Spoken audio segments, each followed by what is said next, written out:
Okay, तो आज हम लोग मोल कॉन्सेप्ट करने वाले हैं। ठीक है, मोल कॉन्सेप्ट में सबसे पहला चीज़ हम लोग जानते हैं कि गैस होता है। तो ये chapter fully based on an applicable on gas. इसी के लिए बिगिनिंग से स्टार्ट करते हैं। तो सबसे पहले जानते हैं गैस होता है। तो देखिए, गैस के बारे में हम लोग बचपन से 6 से 7 से 8 से पढ़े आए हैं कि गैस इज अ क्या part of a matter which do not have any volume, shape and size. ना ही गैस का कोई शेप होता है, ना ही साइज होता है, ना ही उसका कोई क्या होता है वॉल्यूम होता है।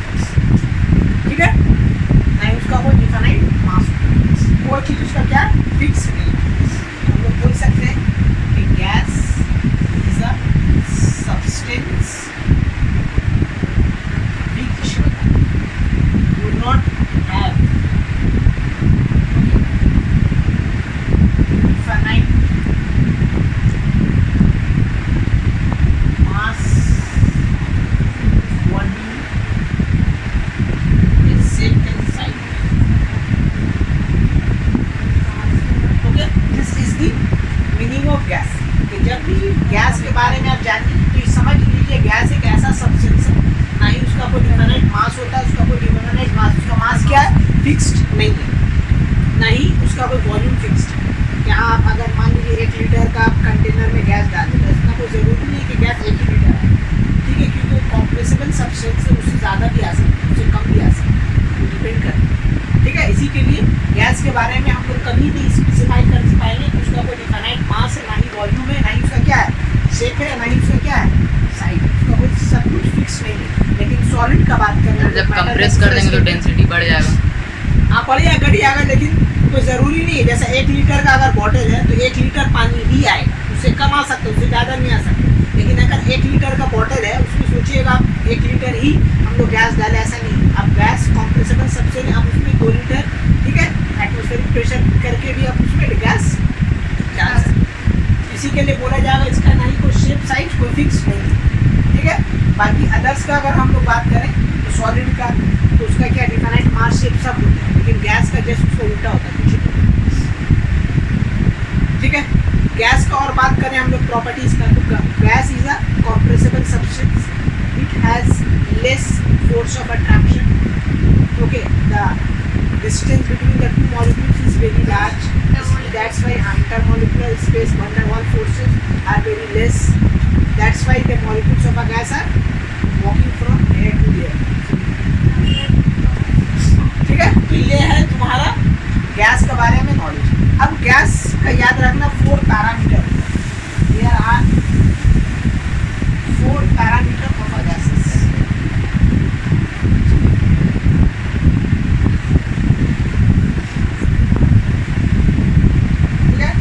पैरामीटर होता है। पहला होता है आपका क्या, बात करेंगे हम लोग का प्रेशर, उसके बाद होता है तुम्हारा वॉल्यूम, ठीक है, तीसरा होता है तुम्हारा temperature,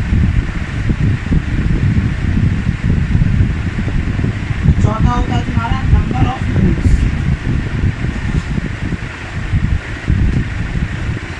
These are the 4 parameter. The 4 parameter of a gases. जो भी गैस है वो 4 पैरामीटर उसका हो गई हो।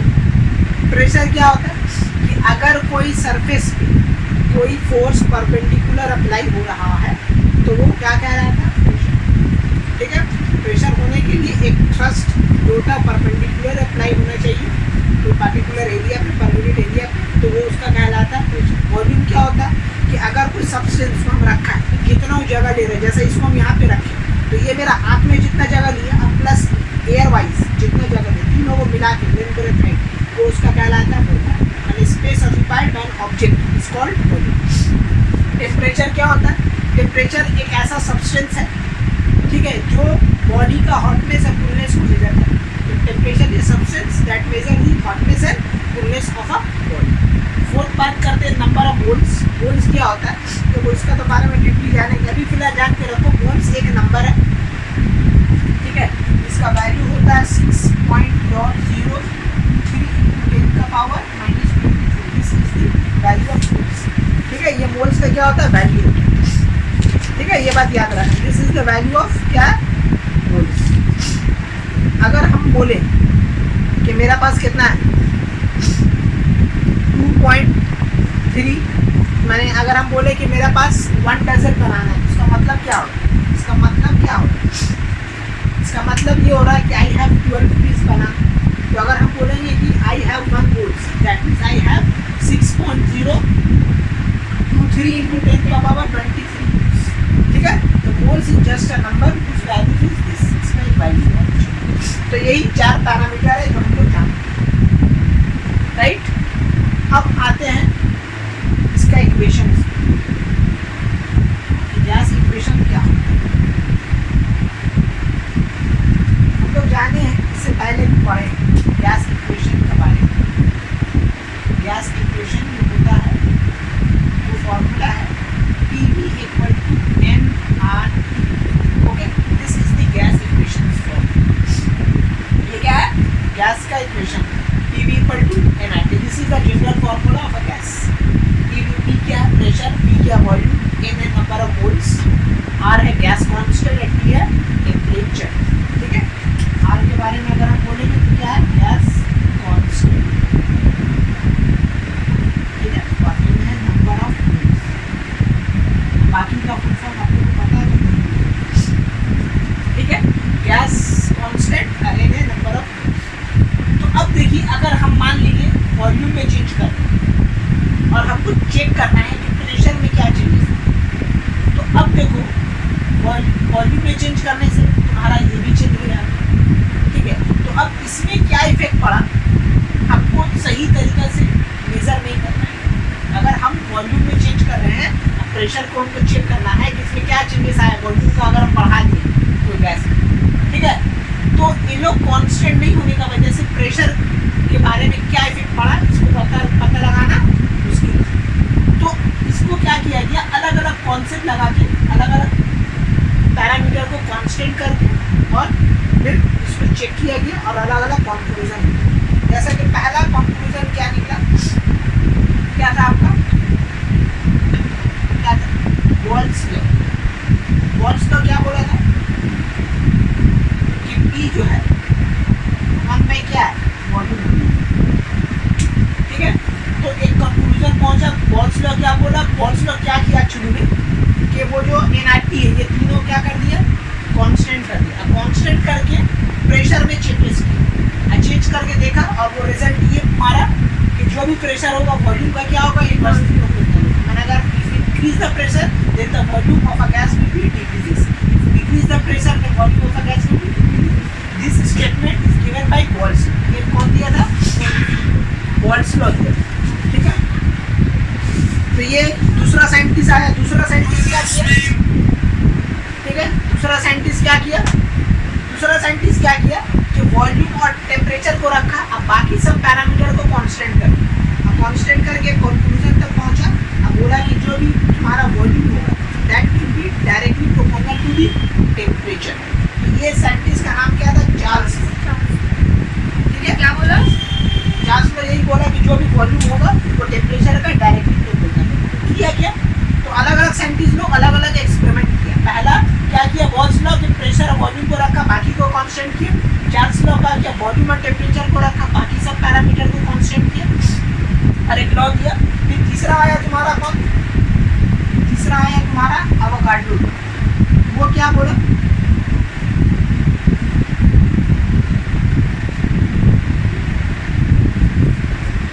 ये क्या बोला कि अगर कोई वॉल्यूम है, वॉल्यूम का, ठीक है, अगर कोई गैस में वॉल्यूम इक्वल है तो उसके अंदर नंबर ऑफ मोल्स भी इक्वल है। ठीक है, मान लीजिए ये एक वॉल्यूम में V1 गैस है, ये गैस में V1 वॉल्यूम है, इसमें भी V1 वॉल्यूम, तो ये लोग का अंदर जो मोल्स होगा वो भी क्या होगा? सेम। ठीक है, भले सब्सटेंस अलग हो, सेम हो, दैट डजंट मैटर। अगर दो, ठीक है, सब्सटेंस का वॉल्यूम सेम है तो उस सब्सटेंस के अंदर नंबर ऑफ मोल्स भी क्या होगा? सेम होगा। यही लॉ कौन दिया? अगर दो गैस का वॉल्यूम सेम, हाँ, अगर दो गैस का वॉल्यूम सेम है उसके अंदर नंबर ऑफ मोल्स भी क्या होगा? सेम। यही लॉ बोला था कौन? एवोगाड्रो। इक्वल वॉल्यूम, ठीक है, equal gases, two gases have the equal volume, okay, then it have the same number of molecule inside it under the same temperature and चौथा लॉ आया, ठीक है, चौथा लॉ आया तुम्हारा गे-लुसाक लॉ।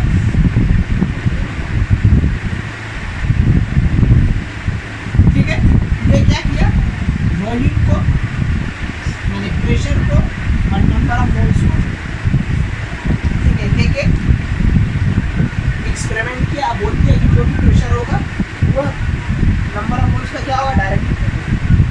तो ये चार साइंटिस्ट लोग जो है अलग अलग पैरामीटर को लिया और उसके साथ एक्सपेरिमेंट किया और एक्सपेरिमेंट करके यही रिजल्ट दिया। पहला बॉल्स लॉ बोला कि प्रेशर जो भी होगा मस्ट बी प्रोपोर्शनल। क्यों ऐसा किया, क्योंकि अगर वो तीन पैरामीटर को कांस्टेंट नहीं रखे तो फिर किसमें चेंज करने से किसमें क्या इफेक्ट पड़ रहा है ये पता लगाना मुश्किल है। इसलिए अलग अलग साइंटिस्ट लोग अलग अलग एक्सपेरिमेंट किए, अलग अलग पैरामीटर को, ठीक है, कांस्टेंट करके अलग अलग लॉ। पहला दिया पीवी, सेकंड लॉ दिया is directly proportional to P, third law दिया is directly proportional to number of moles and fourth is pressure is directly proportional to. यही है चार लॉ। तो हम लोग 9 में ये दो पढ़े थे, बॉल्स लॉ, चार्ल्स लॉ, ठीक है। अब हम लोग 10 में हम लोग का सिलेबस में ये दो लॉ के बारे में पढ़े। पहला लॉ पढ़ते हैं हम लोग गे-लुसाक लॉ। ये क्या मुझे मांगता है उसको समझते हैं।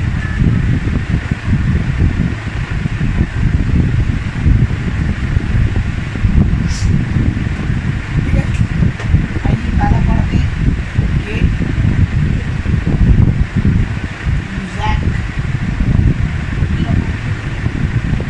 ठीक है, गे-लुसाक क्या इसको जानते हैं।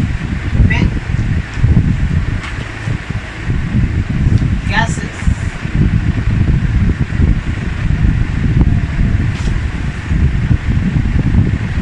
are combined, और बोल सकते हैं प्रोड्यूस, जो भी इन अ केमिकल रिएक्शन,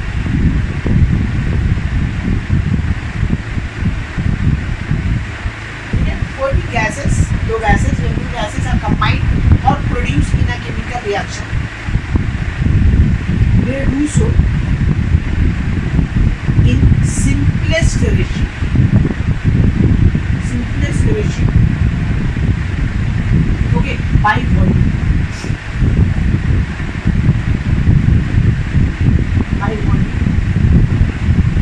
okay,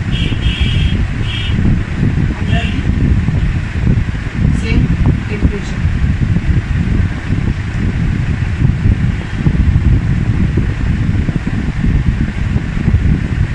ठीक है, अंडर दी क्या सेम टेम्परेचर,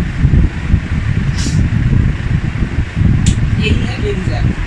उन्होंने क्या मांग रहा है, इसका डेफिनेशन समझ पढ़ के आप लोगों को कुछ समझ में शायद ना आता कि बोला कि व्हेन गैसेस आर कंबाइंड और प्रोड्यूस हो रहा है, कोई भी गैस कंबाइंड कर रहा है या प्रोड्यूस हो रहा है केमिकल रिएक्शन में, प्रोड्यूस हो इन द सिंपलेस्ट रेशियो, माने जो भी गैस बनेगा रिजल्टेंट फॉर्म में वो एक सिंपलेस्ट रेशियो फॉर्म में, ठीक है, अगर उसका टेम्परेचर कांस्टेंट है। उन्होंने ये मांगा कि जैसा कि H हाइड्रोजन प्लस क्लोरीन, ठीक है, ये मिलकर क्या बनता है,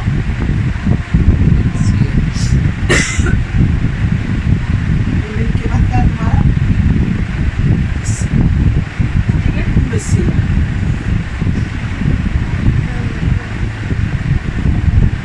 H2NCl2, ये दोनों मिलकर क्या बनता है, सेम बनता है, राइट। ये मिलके क्या बने, 2HCl। अब अगर इसका हम लोग वॉल्यूम का बात करें तो देखो क्या बना, एक वॉल्यूम ऑफ हाइड्रोजन एक वॉल्यूम ऑफ क्लोरीन के साथ मिला, तब जाके क्या बना, दो वॉल्यूम ऑफ HCl गैस बना। क्या बना, HCl गैस है, इसको सॉलिड मत समझ, यही बोल रहा है क्या। तो इसका रेशियो क्या होता है, तीनों जो रिएक्टेड है प्रोडक्ट है, इसका रेशियो क्या होता है, 1:1:1। एक बोल रहा है कि जो भी गैसेस आपस में केमिकल रिएक्शन कर रहा है, इन लोग का जो वॉल्यूम का जो रेशियो है वो क्या होगा, सिंपलेस्ट हो, कॉम्प्लेक्स सिंपलेस्ट हो, माने 1:2, 2:3, 1:1:2 कॉम्प्लेक्स कैसा हो, कॉम्प्लेक्स मतलब कि मान लो कोई डॉट में आई है, जैसा 1.2, 3.5 ऐसा रहा तो this is called complex. Complex ratio कोई भी केमिकल रिएक्शन होता है, कॉम्प्लेक्स रेशियो में वो नहीं होता, सिंपलेस्ट रेशियो भी यही बोलता है कि गैस Gas. गैस। ठीक है, तो इससे समझ में आया कि रिजल्ट लॉ क्या बोला कि one volume of hydrogen react one volume of volume produce two volume of SC4। तो the ratio of that okay chemical reaction is 1:1:2। तो this is the simplest ratio, इससे और कम नहीं हो सकता। इससे कम अगर आप रिएक्शन कीजिएगा तो रिएक्शन होगा ही नहीं। तो this is the simplest form.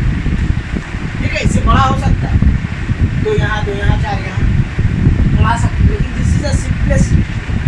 तो जो भी सिंपलेस्ट रेशियो होगा वही है क्या अकॉर्डिंग टू द गेज रिजल्ट लॉ। ठीक है, दूसरा एग्जांपल ले, ये तो एग्जांपल था, दूसरा एक एग्जांपल ले।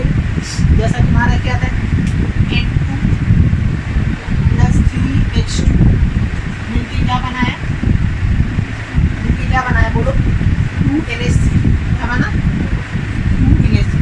तो देखो इन लोग का वॉल्यूम का रेशियो देखो, 1 volume of nitrogen react with 3 volume of hydrogen और प्रोड्यूस क्या कर रहा है 2 वॉल्यूम ऑफ NH3। इसका जो रेशियो होगी वो रेशियो क्या होगी 1:3:2। This is the simplest ratio. Okay, और अगर हाँ क्या बोल रही जो फॉर्मूला में है वैसा ही रेशियो बैठाना है, आगे पीछे नहीं। नहीं। ठीक है, आगे पीछे इसको आगे पीछे कर सकते हैं इधर भी। ठीक है, अब और बात करें अगर जैसा H2 और O2 जैसा हाइड्रोजन गैस और ऑक्सीजन गैस मिलके क्या बना 2H2O बना, राइट। तो ये जो H2O ये वाटर लिक्विड फॉर्म में नहीं है, ये वेपर फॉर्म में, ये वेपर है, ये वाटर वेपर है। ओके, तो देखो 1 volume of hydrogen react with 1 volume of oxygen to produce 2 volume of water vapour. तो इसका रेशियो क्या हो गया, बोलो सिंपल हो गया ना 1:1:2। यही है केमिकल लॉ, यही है व्हाट द पॉइंट। यही है तुम्हारा ये रिजल्ट लॉ। जो भी वॉल्यूम गैसेस रिएक्शन दे रहा है, ठीक है, chemical reaction. Okay, I hope so ये रिजल्ट लॉ क्या है समझ में आ गया। अब हम लोग आते हैं कि इसमें क्वेश्चन क्या है। ये तो ठीक है, समझ में आ गया कि रिजल्ट लॉ है, इसका सिंपल रेशियो। इसमें थोड़ी ना आपको बोलेगा कि इसका रेशियो बताइए, क्या क्वेश्चन आता है कोशिश कर सकते हैं।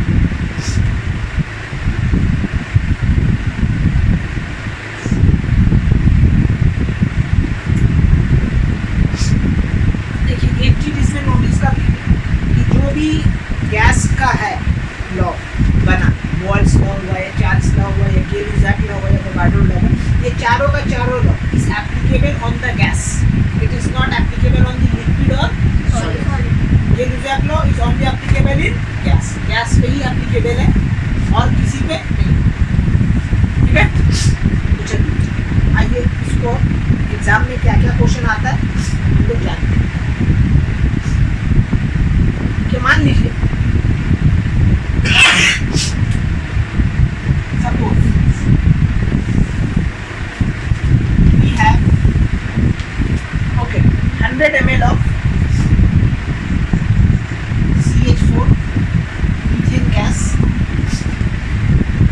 Okay, we have 100 ml of क्या methane gas. Question है how much oxygen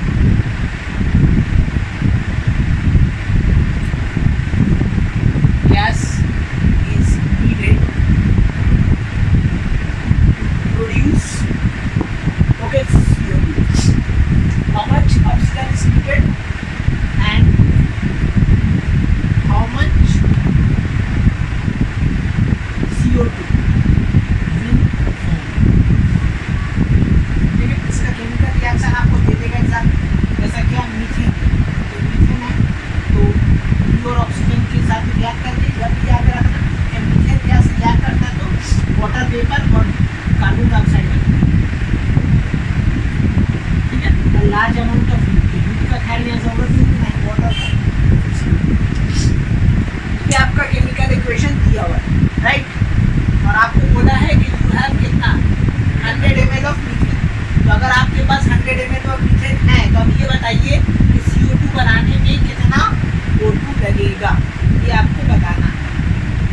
according to the case जो अगला वो भी फाइंड आउट। अब देखो इसको समझो, देखो हम लोग यहाँ पे देख रहे हैं एक वॉल्यूम मीथेन और 2 वॉल्यूम ऑफ ऑक्सीजन मिलेगा तब जाके क्या बनेगा, 1 वॉल्यूम ऑफ CO2 बनेगा, राइट। तो अब ध्यान से देखो, एक था तो इसको कितना लग रहा 2 वॉल्यूम, तो अब देखो ये 100 ml है, अब ये कितना हो गया 100 ml आएगा, तो ये कितना लगेगा, देखो ध्यान से देखो, तो एक था तो ये 2 है, तो ये 100 ml कितना हो जाएगा 200 ml लगेगा, ठीक है। और इसको देखो जब एक था तो एक ही, तो जब 100 है तो कितना लगेगा 100 ml। तो मतलब कि अगर मेरे पास 100 ml मीथेन है तो हमको 200 ml क्या लगेगा ऑक्सीजन लगेगा, तब जाके 100 ml क्या बनेगा CO2 बनेगा। एक चीज जो बोला, एक चीज को अब हम लोग इंग्लिश में क्या करेंगे लिख देंगे।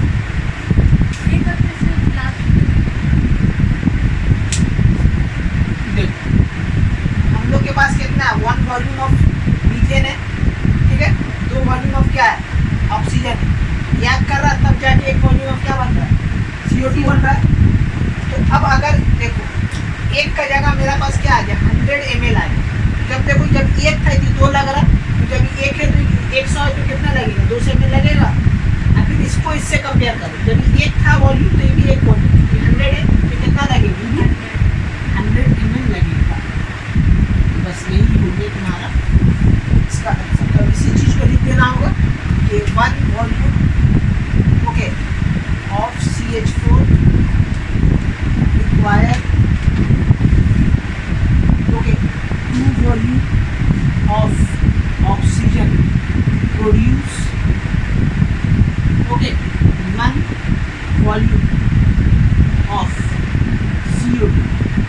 सिमिलरली अगर हम लोग के पास 100 ml ऑफ CH4 रिक्वायर्स कितना लगेगा 200 ml of oxygen to produce क्या हो जाएगा 100 ml ऑफ CO2। इसको ऐसा ये हो गया इसका सॉल्यूशन, ऐसा बना के यूनिटरी मेथड वाला सीन है ना, क्या यूनिटरी मेथड वाला हिसाब है। हाँ जब एक था तो 2 हुआ 100 हुआ तो उसको भी 100 लगा, जब एक था तो ये एक था तो 100 हुआ, तो 2 चीज़ को इंग्लिश में लिखो, ठीक है। ये आपका हो गया पहला क्वेश्चन। अब दूसरा क्वेश्चन आप तो चलिए एक और क्वेश्चन लेते हैं। बोल रहा है कि 200 centimetre cube of hydrogen and 150 centimetre cube of oxygen are mixed, ठीक है। 200 and 150 ऑक्सीजन और hydrogen are mixed and ignited, जलाए गए, what volume of O2 is unreacted. तो बोले जलाने के बाद कितना O2 अनरिएक्टेड है, मतलब वाटर वेपर बना, कितना बना सो बना, अब बाकी कितना बची, ये आपसे क्वेश्चन है। तो मैं पहले ये तो पता करें कि कितना जला, उसके बाद तो फिर हम लोग माइनस कर देंगे टोटल से। क्वेश्चन बोल रहा है कि if you have 200 centimetre cube of hydrogen and 150 centimeter cube of oxygen and they are mixed and ignited, so what volume of the oxygen is left? That means after reaction how many oxygen is left? Okay, some oxygen is react with hydrogen and form water vapor. The question is how much oxygen is not needed, the question is how much oxygen is left after reaction, कितना ज़्यादा extra है वो पूछना। तो हम लोग सबसे पहले ये निकालेंगे कि how many oxygen is reacted, how many oxygen is required to produce okay, ये निकाल लेंगे टोटल से माइनस करेंगे। तो अब देखो अकॉर्डिंग टू द ये रिजल्ट लगाते हैं, क्या बोलता है गौर से देखो, जब ये 2 वॉल्यूम है तो ये साहब कितना है 1 वॉल्यूम और ये कितना हो रहा है 2 वॉल्यूम, ठीक है सही है ना। तब गौर से देखो ये 2 है तो 1 है, तो मतलब ये क्या हो रहा है इसका आधा हो रहा है, तो मतलब अगर ये 200 सेंटीमीटर क्यूब है तो ये कितना लगेगा 100 सेंटीमीटर क्यूब लगेगा, ठीक है। तब जाके 200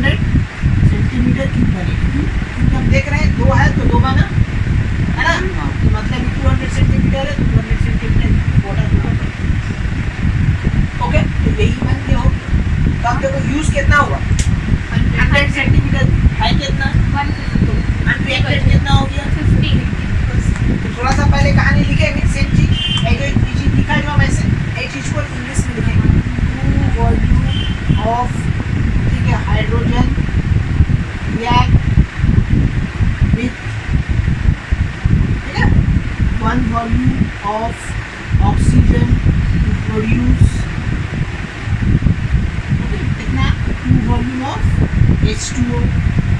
Similarly, 200 centimeter cube of oxygen react with how much? 100 centimeter cube of O2 produce 200 centimeter cube of H2O. हो गया? So therefore unreacted oxygen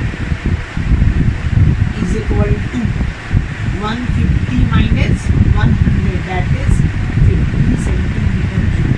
This is the answer. This is the way.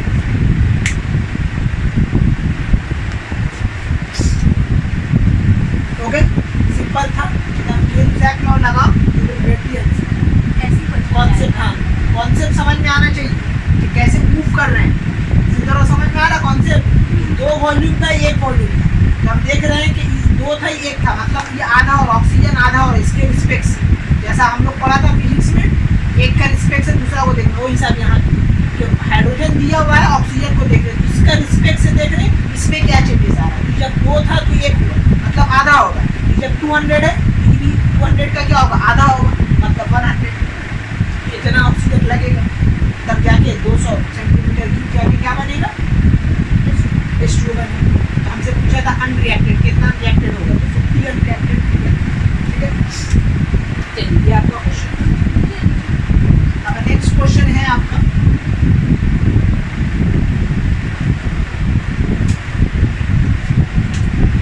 ठीक है. Next question मान लीजिए 150 cc of oxygen, 1250 cc of oxygen. Okay, एक volume है, इसका पूछा है ना वॉल्यूम, सीसी वॉल्यूम. सब अलग अलग वॉल्यूम. तो यूनिट को लेके कभी परेशान मत होइए. कभी सेंटीमीटर देगा, कभी एमएल देगा, कभी सीसी देगा, कभी लीटर देगा. तो आपको कोई कन्वर्शन नहीं करना, ना ही यहाँ पे उल्टा सीधा कुछ रहेगा. ठीक है, कि रेशियो में हमेशा याद रखिएगा यूनिट का कोई रोल नहीं है. तो यूनिट जो भी दे दे, पहला वॉल्यूम था, सेकंड में सेंटीमीटर क्यूब लिखा था, याद है? तो हम लोग वॉल्यूम का यहाँ सीसी लिखेंगे. तो दैट डजंट मैटर, क्योंकि जब रेशियो बनेगा तो सब यूनिट कट गया. पहले में एमएल था. हाँ, जो भी था. तो यूनिट को लेके कंफ्यूजन नहीं हो. ठीक है, सब वॉल्यूम का अलग अलग यूनिट है जो आप लोग को यूज होगा. अलग अलग नहीं ना दे देगा इसका. नहीं, एक साथ देगा. वही तो बता रहे हैं हम, वही तो बता रहे हैं. ठीक है, वही तो बता रहे हैं. यूनिट को लेके कभी परेशान मत होइएगा. यूनिट वो सही देगा, उल्टा पुल्टा नहीं देगा. सीसी और क्या है? Ethane, C2H6. Okay, this is one kind of organic substance. Calculate the volume of, calculate the volume of unused oxygen and volume of carbon dioxide. आपको दिया है calculate the unreacted volume of unused oxygen. ठीक है, volume of unused oxygen and क्या बोला है? ठीक है, volume of carbon dioxide. Volume of carbon dioxide. ठीक है, 2 क्वेश्चन है. अनयूज्ड आपको कार्बन डाइऑक्साइड नहीं बोला, ध्यान रखिए. ठीक है, अनयूज्ड आपको ऑक्सीजन निकालना है, और कार्बन डाइऑक्साइड कितना बन रहा वो निकालना है. तो केमिकल रिएक्शन पूछा है आपका. ठीक है, C2H6, ये मीथेन ऑक्सीजन के साथ रिएक्ट कर रहा है. आप रिएक्ट करके क्या बनेगा? देखो प्रोडक्ट सेम है, कार्बन डाइऑक्साइड और वाटर. कार्बन डाइऑक्साइड और क्या बन रहा है? वाटर. ठीक है, तो इसको बैलेंस कर लो. तो देखो यहाँ पे 2 और यहाँ पे 7 दे देंगे. यहाँ पे कितना लगेगा? सोचो, यहाँ पे कितना कार्बन हो रहा है? 2 कार्बन हो रहा है. तो यहाँ पे 1 कार्बन है, तो यहाँ पे 2 नहीं 4 हो रहा है. यहाँ पे 4 दे देंगे, 4 कार्बन हो गया. ठीक है, और हाइड्रोजन देखो यहाँ पे कितना हो रहा है? 12 हो रहा है, और यहाँ पे 2 है, मतलब यहाँ पे 6 दे देंगे. तो ये मेरा बैलेंस करना है. हाँ, बैलेंस दिया हुआ रहेगा. ये हम कर रहे हैं, लेकिन बैलेंस दिया हुआ रहेगा. इसके बारे में आपको सोचना नहीं. राइट, बैलेंस आपको दिया हुआ रहेगा. आपको बस सोचना है कि इसका सिंपलेस्ट रेशियो में कैसे इसको लाए. अब ध्यान से देखिए, क्वेश्चन समझ में आएंगे. इतना हम लोग के पास ऑक्सीजन है, इतना सीसी इथेन जो एक दूसरे के साथ जलाया जा रहा है ऑक्सीजन के प्रेजेंस में, तो जल के हमेशा ये प्रोडक्ट बनेगा. जब भी ऑर्गेनिक सब्सटेंस को जलाया जाएगा इन प्रेजेंस ऑफ ऑक्सीजन, ये प्रोड्यूस, ठीक है, carbon dioxide and water vapour, large amount of heat नहीं बनता है. बन गया. तो अब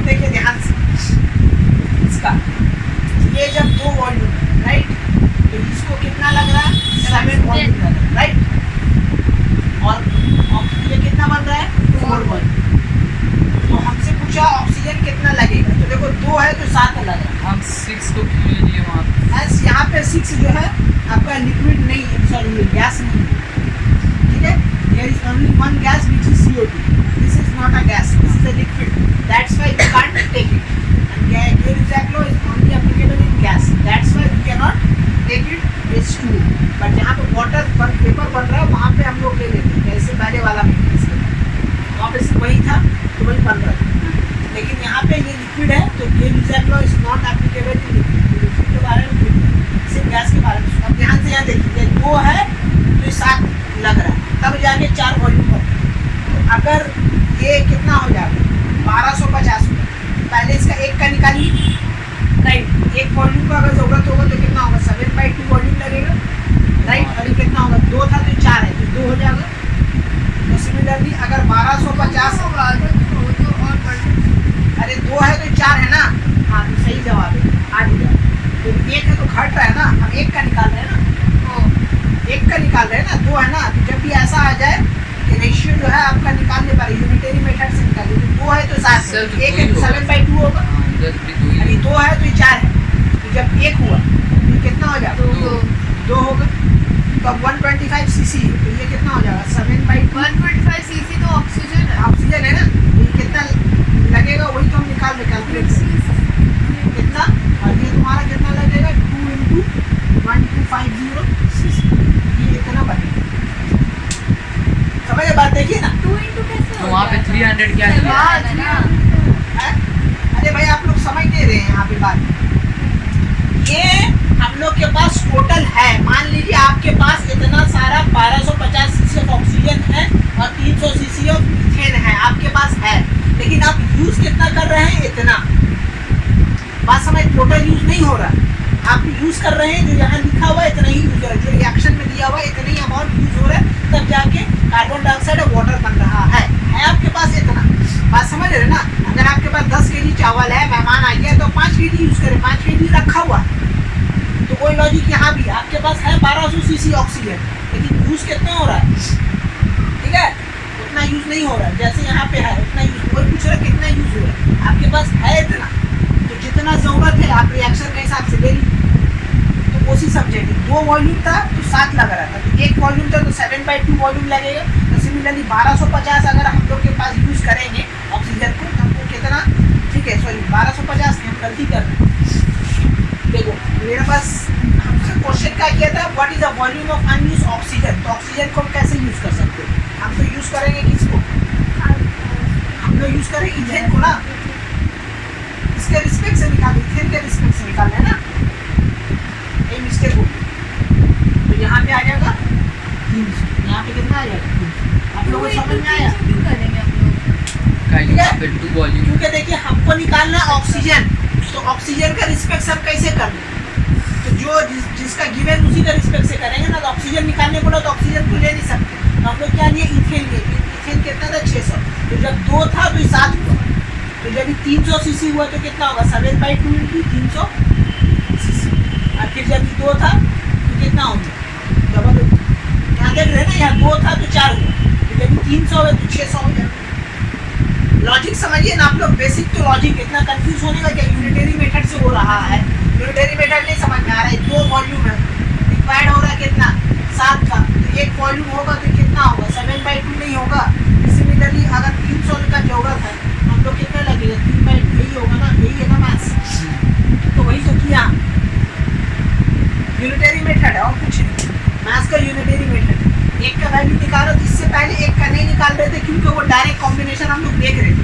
1 था तो आधा हो रहा था, 1 था तो डबल हो रहा था, तो हम लोग डायरेक्टली कर लेते, लेकिन यहाँ पे तो 7 है, मतलब कितना गुना बढ़ रहा है, 2.5 गुना बढ़ रहा है, राइट, तो 2.5 ही हो रहा है, अगर देखा जाए 3.5 गुना बढ़ रहा है, तो वही चीज़ हो रहा है, अगर लॉजिक देखिएगा आप लोग तो वही हो रहा है कि 2 था तो 7 है, मतलब 3.5 टाइम्स ज़्यादा है, तो अगर इसको 300 cc ले लेंगे तो 3.5 cc ज़्यादा हो, 3.5 ठीक है ज़्यादा हो, तो ज़्यादा कर दी, बस हो गया खत्म। अब इसी को इंग्लिश में लिख दें, क्या लिखेंगे 2 वॉल्यूम ऑफ, क्या लिखेंगे बोलो, C2H6 required, okay, 7 volume of, क्या लिखेंगे ऑक्सीजन, प्रोड्यूस, क्या लिखेंगे 4 volume of CO2, CO2। Similarly अगर 1 वॉल्यूम नीडेड होगा तो we require 7/2 volume of O2 produce 2 volume of oxygen, right. 2 volume of carbon dioxide, carbon 2 volume of carbon dioxide. Similarly 300 cc of ethane require 7/2 into 300 cc, okay, to produce 2 into 300, okay, cc of CO। बस हो गया खत्म। तो कितना बना देखो, कितना बना देखो, इसको काटो, कितना आ रहा 150 into 7 15 से कितना होता है 105, मैंने 1050 cc रिक्वायर ऑक्सीजन है, प्रोड्यूस 600 cc ऑफ CO। ठीक है, अब आ जाइए, आपको क्या बोला था, कैलकुलेट द अनयूज ऑक्सीजन। तो देखो यूज ऑक्सीजन कितना 1050, हम लोग के पास है कितना 1250, तो अनयूज कितना हो गया 200 cc ऑक्सीजन इज अनयूज्ड। और दूसरा क्वेश्चन क्या बोला था, how much volume of CO2 is found, तो 600 cc volume of CO2 is, ठीक है। इसको लिखिए, क्वेश्चन समझिएगा, तरीका वही है, उल्टा पुल्टा वैल्यू आ जाएगा तो यूनिटरी मेथड से एक का निकालिए और फिर कीजिए। अनयूज्ड ऑक्सीजन इक्वल टू हो जाएगा 1250 माइनस 1050, दैट इज 200 cc, और फिर वॉल्यूम ऑफ क्या लिखेंगे हम लोग CO2 फॉर्म इक्वल टू कितना हो गया 600 cc। As simple as that, ठीक है। अब इसका एक और कॉम्प्लेक्स वर्जन, ठीक है, और अब हम लोग लेते हैं कॉम्प्लेक्स वर्जन। देखिए क्वेश्चन है, यहाँ पे क्या है N2 रिएक्ट कर रहा है 3 molecules of hydrogen produce 2 molecules of NH3, right. तो अब देखिए आपको क्या बोला, given what is given, we have only 40 ml of hydrogen and oxygen, ठीक है, दोनों है 40-40, तो how much ammonia is form, ठीक है, पहला क्वेश्चन। दूसरा व्हाट हैपेंड, क्या होगा वो देखा जाएगा, लेकिन अभी पहला क्वेश्चन क्या बोला, अमोनिया कितना बनेगा, ये मेरा टारगेट है, we have to find how much ammonia is. तो अब देखिए इसको रिएक्शन को लिखिए, क्या है N2 + 3H2, ठीक है। ये देखो ऐसा रिएक्शन लिखा जा रहा है तो ये रिवर्सिबल रिएक्शन, इसलिए ऐसा एरो दिएगा, उस सब में ध्यान नहीं देना, आपको जो टारगेट है सिर्फ उसी पे ध्यान देना, सिर्फ बता दी बस और कुछ। तो अब देखिए यहाँ पे एक है तो ध्यान से देखिए, एक है, ठीक है, एक है तो ये कितना लग रहा है 3, तब जाके 2 बन रहा है, राइट। एक है तो 3 लगा तब जाके 2 वॉल्यूम ऑफ NH3 बना। तो ध्यान से देखिए, अगर ये 40 ml हो, राइट, तो कितना हो जाएगा 120, तब जाके 40 ml ऑफ क्या बनेगा 40 भी बनेगा, हाँ 80 ml ऑफ NH3 बन जाएगा, राइट। ऐसा लग रहा है ये सही है, लेकिन आप लोग ध्यान दीजिए, यहाँ पे क्वेश्चन क्या बोला, we have 40 ml of hydrogen and nitrogen, sorry oxygen hydrogen, दोनों कितना चाहिए आपको, दोनों कितना चाहिए, यहाँ पे ऑक्सीजन नहीं होगा, यहाँ पे ये हो जाएगा नाइट्रोजन एंड हाइड्रोजन, ठीक है।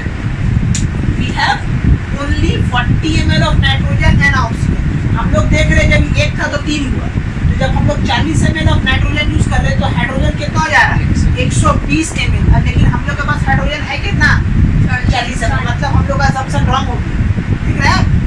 ऐसा लग रहा है कि आंसर आएगी, आप लोग बोल दीजिएगा आंसर इज 80, ठीक है, आंसर हो जाएगा आपका 80 ml, सब स्टूडेंट को लिख के आ जाएगा, जो कि रॉन्ग हो गया, क्योंकि आप कंडीशन नहीं देखेंगे। This is the hardest part, ठीक है, कॉम्प्लेक्स पार्ट क्या है कि दोनों का दोनों 40, तो जब तो 40 लगा रहे हैं, लेकिन ये हो जा रहा है 120, और हम लोग के पास कितना, तो मतलब मेरा जो असम्पशन वो क्या हो गया रॉन्ग हो गया। तो अब आइए दूसरा का रिस्पेक्ट, जब ऐसा असम्पशन रॉन्ग हो जाए तो इसका रिस्पेक्ट से समझेंगे, ठीक है। कैसे पता चलेगा, है तो देख लीजिए, अभी तो बता दिए, कैसे पता चला, अभी तो बता दिए कि ये निकल रहा है एक है 3, उसका 3 गुना हो रहा है, तो कभी 40 ml लगेगा तो 120 गुना, लेकिन हम लोग के पास 40 ml ऐड हो जाएगा, तो कैसे लगेगा, इसलिए हम लोग का असम्पशन रॉन्ग। अब आते हैं दूसरा का, जब पहला असम्पशन फेल हो जाए तो इसका रिस्पेक्ट से देखेंगे, राइट।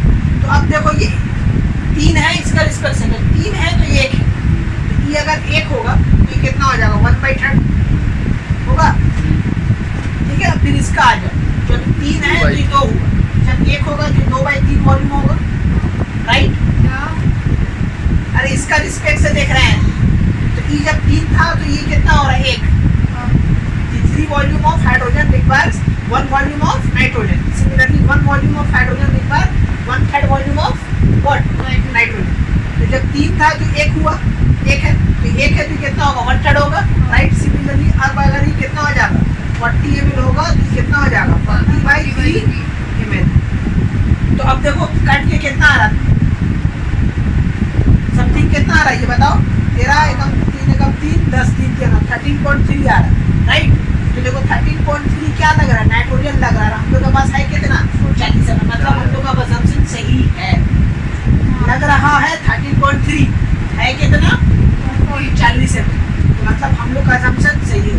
पहले assumption रॉन्ग हो गया क्योंकि 120 लग रहा था, हम लोग का पास था 40, लेकिन अब देखो लग रहा है कितना 13.3, लेकिन है कितना 40, कम लग जाए चलेगा। हाँ, तो हम लोग का लिमिट में होना चाहिए ना, लिमिट का बाहर कैसे चल जाएगा, जितना रहेगा उतना ही से कम बना सकते हैं। हम लोग को चेक करना पड़ेगा ना, एक बार हाँ। पहले से फिर एक बार दूसरा। हाँ, पहला फेल होगा तो दूसरा जो होना ही, ऐसा नहीं है कि दोनों से फेल हो, वैसा देगा दोनों से फेल होगा तो उससे भी देखेंगे। उसका क्या करूँ, तुम्हारा निकालना होगा क्वेश्चन रॉन्ग, दोनों से फेल हो गया क्वेश्चन रॉन्ग, ठीक है। कोई एक से फेल होगा, दोनों से फेल नहीं हो सकता, ठीक है। तो यही ट्रिक बता दिया कि कैसे लिखा हम लोग, देखिए 3 था तो 1 हुआ, तो इसका रिस्पेक्ट से देखना है, 1 हुआ तो 1/3 होगा। अब आ जाओ इधर, इधर देखो 3 था तो कितना है 2 है, तो 1 हुआ तो कितना होगा 2/3, तो सिमिलरली 40 है तो कितना हो जाएगा 2/3 इंटू 40 ml, मतलब कि कितना हो जाएगा 80/3 ml, मतलब कि कितना हो 3×6, राइट 26.77 ऐसा कुछ आएगा, 67 ऐसा कुछ ml बनेगा। How much NH3 is form 26.67 ml NH3। ये कॉम्प्लेक्स है, एग्जाम में आप लोग जब काम कर रहे हैं तो चेक कर लीजिए। इससे पहले वाला में क्या था, देखो 1200 सीसी हम लोग का क्या था, ठीक है 1200 सीसी इथेन नहीं था, 1200 सीसी हाइड्रोजन ऑक्सीजन था, 300 सीसी इथेन। तो जब हम लोग से पूछा कि कितना ऑक्सीजन लगेगा तो हम लोग देखा 1000 सीसी ऑक्सीजन यूज, तो अगर वहाँ 1250 से ज़्यादा हो जाता तो अगेन हम लोग का assumption रॉन्ग होता, लेकिन वहाँ इतना ज़्यादा इसीलिए दिया, इतना ज़्यादा इसीलिए दिया, समझ में नहीं आ रहा उसका यूज़ किया।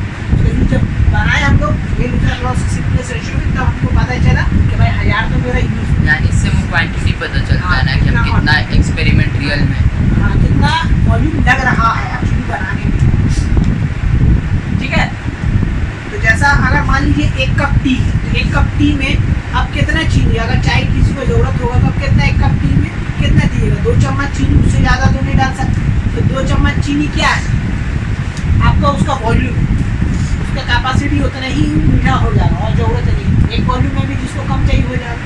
लेकिन अगर 2 वॉल्यूम से ज़्यादा डालते तो क्या होगा, हद से ज़्यादा होगा, उसको पी नहीं पाओगे, तो उतना आपके पास है ही नहीं, ठीक है। एक बार ठीक है, जितना ज़रूरत है जितना आपका पास है उतना ही आपको काम करना, उससे ज़्यादा एक चीज़ को जो रिक्वायरमेंट जो गिवन है, एक चीज़ बहुत इंपॉर्टेंट है एग्जाम में, तो गेलुज़ैक लॉ पे यही सब न्यूमेरिकल्स आता है, ओके। चलिए अब हम लोग नेक्स्ट टॉपिक पढ़ने वाले empirical formula of a compound. Empirical formula देखिए होता क्या है, इसको समझिए। मान लीजिए ये ग्लूकोज है, ग्लूकोज का फार्मूला क्या होता है C6H12O6, ये this is the formula of glucose, ठीक है। इसमें देखिए कॉमन मॉलिक्यूल्स कितना है 6 12 6, इसको अगर हम लोग कैंसिल आउट करके लिखेंगे तो क्या लिखेंगे C6H2O, तो ये हो गया empirical formula of a compound, cancel out कर सकते हैं। मैंने करके लिखा ये, तो ये जो बना, ये जो कंपाउंड बना, इसी को हम लोग क्या बोलेंगे इंपीरिकल फार्मूला। कैसे बना है समझ में नहीं आया। गाढ़ा गुड़ी मॉलिक्यूल्स देखिए इसमें कितना है 6 12 6, 6 से कट रहा सब, 6 कम 6 6 गुना 12 6 कम 6 कट गया। ओहो, तो this is the empirical formula of क्या है ग्लूकोज, ठीक है। यही हो गया इंपीरिकल फार्मूला, समझ में आई ये बात ना हम लोग को। बस इतना ही था। यही होता है इंपेरिकल फॉर्मूला। तो अब जो कटा वो क्या कटा, एक एन क्या है, नंबर ऑफ मॉलिक्यूल्स। तो अगर हम लोग बात करें कि 6 है कि, तो 6 को हम लोग क्या बोलेंगे, नंबर ऑफ मॉलिक्यूल्स, जो कैंसिल आउट होके इंपेरिकल बनता है। तो माने अगर आपको इंपेरिकल दिया हुआ है और नंबर ऑफ मॉलिक्यूल दिया हुआ है तो आप मॉलिक्यूलर फार्मूला निकाल सकते हैं। और अगर मॉलिक्यूलर फार्मूला दिया हुआ है, इंपेरिकल फार्मूला अगर आपको निकालना है तो आप क्या कर सकते हैं, इन के थ्रू निकाल सकते हैं। ठीक है, यही दो हम लोग यहाँ से सीखे। इंपेरिकल फार्मूला होता क्या है, अब उसको लिख दे। इंपेरिकल फार्मूला फॉर कंपाउंड में सिंपलेस्ट फार्मूला है, क्या है, एक सिंपलेस्ट फार्मूला है दैट गिव दी, ठीक है, विच गिव दी क्या, simplest formula of a atom of different element. Empirical formula होता है क्या, ये हम समझा दें। और ये जो लिखे थे अभी हम क्या लिखे थे, C6H12O6, दिस इज दी क्या word, this is the molecular formula. इसको हम लोग क्या बोलते हैं, मॉलिक्यूलर फार्मूला। ठीक है, फार्मूला ऑफ अ क्या है, कंपाउंड। ये है मॉलिक्यूलर फार्मूला। मान ओरिजिनल जो फार्मूला है, जो ठीक है प्रैक्टिकली जो केमिकल रिएक्शन होता है या जो कोई हम चीज यूज करें उसका फार्मूला पूछेंगे, तो जो फार्मूला हम लोग बोलते हैं that is the molecular formula. अगर वाटर का मॉलिक्यूलर फार्मूला तो H2O, H2O क्या है, उसका मॉलिक्यूलर फार्मूला भी है, केमिकल फार्मूला भी है। कोका कंपाउंड होता है, कोका डिफरेंट होता है, यहाँ पे कट गया, ठीक है, जिसमें नहीं कटेगा उसका हाँ, मॉलिक्यूलर वही फार्मूला ये ठीक है। तो समझ में आएंगे इंपेरिकल फार्मूला। अब हम उसका डेफिनेशन लिख दे कि इंपेरिकल फार्मूला होता है, इंपेरिकल फार्मूला का कंपाउंड हम लोग बोलेंगे formula of a compound is simplest क्या है, सिंपलेस्ट रेशियो, क्या है, तो ऐसा बोल सकते, compound is the simplest formula बोल सकते हैं, simplest formula that gives, simplest formula, formula है क्या है, simplest formula that gives the simplest ratio of कौन से an atom of different element. Okay, this is the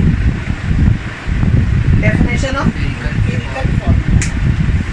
जो simplest formula होता है that gives the simplest ratio of an atom of different क्या element. ठीक है, और भी वर्ड लगाना चाहते हैं तो लगा सकते हैं। सर अगर कंपाउंड का आगे मॉलिक्यूल्स ऑफ अ सब्सटेंस, हाँ बोलो, कंपाउंड का आगे नहीं 2 लिखा हुआ रहता क्या है, चीज़? बड़ा करके 2 रहता है।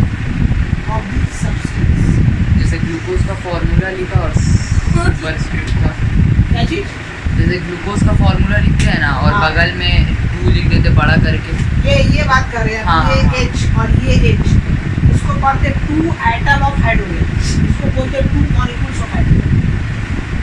ठीक है, इसको बोलते हैं 2 एटम ऑफ हाइड्रोजन, इसको बोलते हैं 2 मॉलिक्यूल्स। लेकिन अगर वैसा रहा तो उसका एम्पेरिकल फार्मूला कैसे करेंगे? इसका एम्पेरिकल अगर हमको दे दिए 2C6H12O6 ऐसा दे दिए, 2C6 हाँ H12 हाँ, O6, और अगर इससे पूरा कोई लेना देना नहीं है आपको, वो हमको एम्पेरिकल फार्मूला आपका वही होगा। ठीक है, 2H4, ठीक है, सिंपलेस्ट रेशियो बोला तो सिंपलेस्ट फॉर्म में ही आएगा, तो H कहाँ जाएगा तो पूरा आएगा, और H2 होगा ना, पूरा आएगा, क्योंकि वो एटम है, एटम से हमको लेना देना नहीं, हमको मॉलिक्यूल से लेना है। क्या बोला ये एम्पिरिकल फार्मूला का कंपाउंड है simplest formula that gives the simplest ratio of an atom of different element in one molecule of substance, एक मॉलिक्यूल का सब्सटेंस, दो का नहीं। ठीक है, तो दो ऐसा हो नहीं सकता, जो भी मॉलिक्यूलर फार्मूला बनता है वो एक मॉलिक्यूल्स का बनता है, दो का कहाँ बनता है, कभी देखे हो किसी का, तो रिएक्शन में यूज होता है वो अलग चीज़, लेकिन जो केमिकल फार्मूला जो भी बनेगा वो एक मॉलिक्यूल्स का ही बनेगा। अगर हम लोग बात करेंगे जैसा भी हम लोग देखे थे, क्या देखे थे कि H2 था और Cl2 था, मिलकर क्या बना था 2HCl। तो अगर हम लोग पूछेंगे व्हाट इज द फार्मूला, क्या बोलेंगे, formula of what, hydrochloric acid तो हम लोग क्या बोलेंगे, HCl बोलेंगे, नहीं बोलेंगे 2HCl। क्यों? क्योंकि मॉलिक्यूलर फॉर्म एम्पिरिकल फॉर्मूला एक मॉलिक्यूल्स को रिप्रेजेंट करता है, दो मॉलिक्यूल्स को नहीं करता। जैसा ये देखें ना हम लोग रिएक्शन में कि दो हाइड्रोजन दो क्लोरीन मिलके दो HCl बना। तो लेकिन अगर हम लोग पूछा जाए what is the molecular formula of HCl तो हम लोग बोलेंगे कि HCl ही बोलेंगे, हाइड्रोक्लोरिक एसिड का HCl बोलेंगे, नहीं बोलेंगे 2HCl, कभी नहीं बोलेंगे। काहे नहीं बोलेंगे? क्योंकि जो भी मॉलिक्यूलर फार्मूला या एम्पिरिकल फार्मूला होता है वो एक मॉलिक्यूल्स को रिप्रेजेंट करता है, दो को नहीं करता। किसी के लिए वैसा कभी नहीं मिलेगा। ठीक है, चलिए ये हो गया एम्पिरिकल फार्मूला का डेफिनेशन। ये जो भी होगा सिंपलेस्ट रेशियो होता है सिंपलेस्ट फार्मूला का, वही कहला रहा है एम्पिरिकल क्या फार्मूला, राइट। मॉलिक्यूलर फार्मूला क्या हो रहा है भाई, जैसा भी हम बनाए molecular formula is the actual number of atom of different element in one molecules of ठीक है। ये एम्पिरिकल का हुआ। अगर हम लोग मॉलिक्यूलर फार्मूला बोलेंगे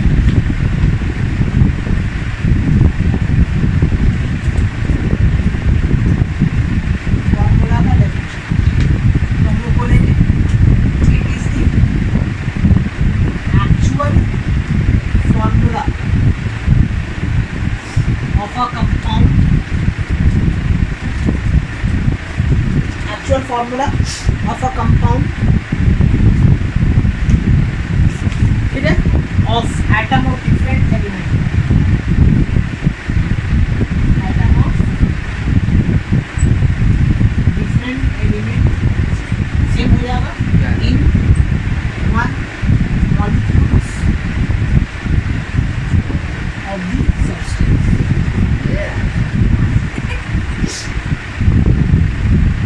यही है मॉलिक्यूलर फार्मूला। जो भी एक्चुअल फार्मूला का कंपाउंड है डिफरेंट एटम का वो कहला रहा है आपका मॉलिक्यूलर फार्मूला। जैसा कि अभी हम लोग को यूज करके देखा है, याद है C6C2H6, राइट।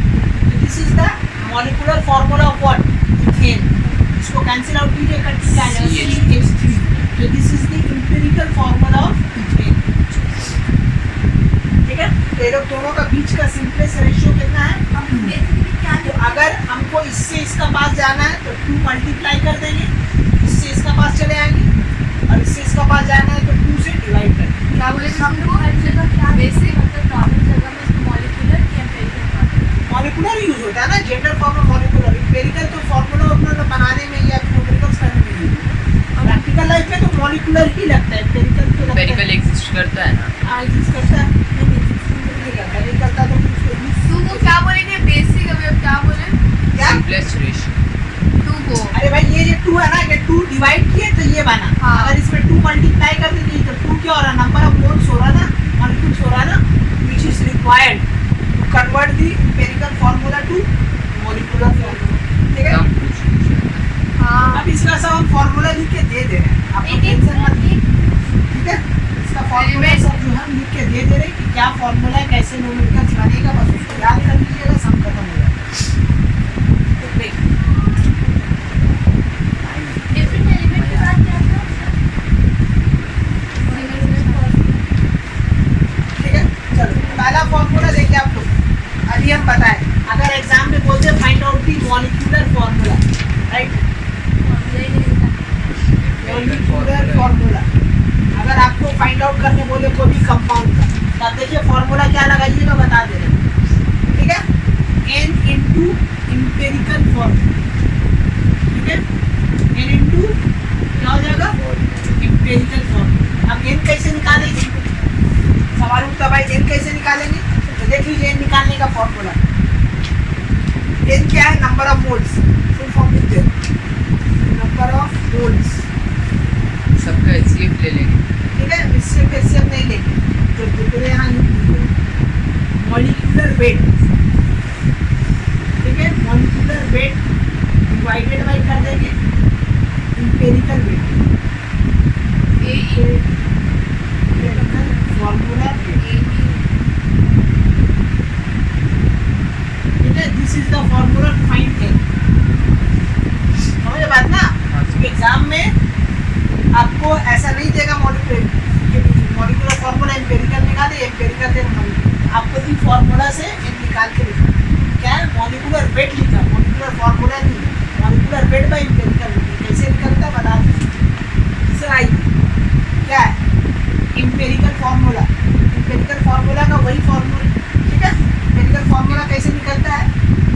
वो हम Divide बता कर दें। दें। हाँ, एम्पिरिकल फॉर्मूला अगर आपको निकालना रहा तो सिंपल है,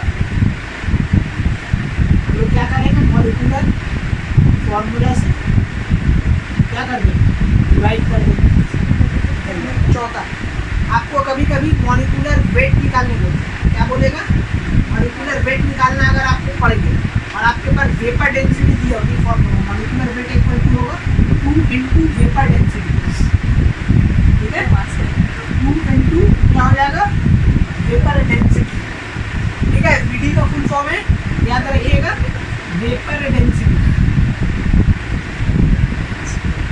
यहाँ पे मास नंबर का कोई छोड़ नहीं है। मास नंबर गिवन भी है, छोड़ क्या है ना, मास नंबर का यूज है यहाँ, ठीक है। तो मॉलिक्यूलर वेट एक तो आपको दे देगा, या अगर नहीं दिया, वेपर डेंसिटी का फॉर्म में दिया तो जो भी दिया उसको ट्वाइस कर दीजिएगा, वेपर डेंसिटी, ठीक है, बताएंगे। तो ये आपका है, इतना सारा क्या है, फॉर्मूला है जो आपका लगेगा, कोई चीज आपको निकालने बोलेगा, राइट। Empirical formula weight. हाँ, empirical formula weight, yes, empirical formula क्या है, वेट।